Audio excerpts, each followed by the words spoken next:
अस्तगफिरुल्लाह। अस्तगफिरुल्लाह की बहुत बरकतें हैं और अस्तगफिरुल्लाह के बहुत सारे फ़ज़ाइल हैं। हज़रत इमाम अहमद बिन हम्बल रहमतुल्लाहि ताला अलैह, जो अपने वक्त के बहुत बड़े इमाम हैं, वली कामिल भी हैं, आलिम दीन हैं और आपके इल्म का शोहरा दूर दूर तक है। हज़रत इमाम अहमद बिन हम्बल रहमतुल्लाहि ताला अलैह सफ़र की नीयत से अपने घर से निकलते हैं, ज़ादे सफ़र बांधते हैं और सफ़र के लिए निकल जाते हैं। चलते चलते शाम हो गई। एक बस्ती में पहुँचे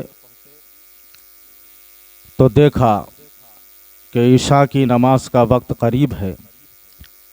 आप उस बस्ती की मस्जिद में चले गए, नमाज इशा अदा फरमाई और नमाज इशा के बाद मस्जिद के सारे नमाजी एक एक करके मस्जिद से बाहर हो गए। हज़रत इमाम अहमद बिन हम्बल रहमतुल्लाहि ताला अलैह नमाज इशा से फारिग होकर मस्जिद में बैठे रहे। सोचते थे कि शायद कोई खाने को पूछेगा, कोई हाल चाल मालूम करेगा, मगर किसी ने ना तो ये पूछा कि आप कौन हैं, कहाँ से आए हैं, कहाँ जाने का इरादा है, खाना खाया है या नहीं, किसी ने कुछ नहीं पूछा। बल्कि मस्जिद का जो मुअज्जिन था वो आपके पास आया इंतज़ार करते करते कि ये शायद अब मस्जिद से निकलें, ये अब मस्जिद से निकलें। इंतज़ार करते करते थक गया तो फिर वो करीब आया और कहने लगा कि आप मस्जिद से बाहर निकल जाइए, मुझे मस्जिद बंद करना है। आपने फरमाया कि मैं मुसाफिर हूँ और मुझे रात गुजारना है, लिहाजा मैं चाहता हूँ कि मस्जिद ही में ठहर जाऊँ। लेकिन मुअज्जिन ने कहा कि यहाँ मस्जिद में ठहरने की किसी को इजाज़त नहीं है, लिहाजा आप मस्जिद से निकल जाएं, मुझे मस्जिद बंद करना है। आपने फरमाया कि मैं कहाँ जाऊँ, मुसाफिर हूँ, रात का वक्त है और रात मुझे यहीं गुजारना है।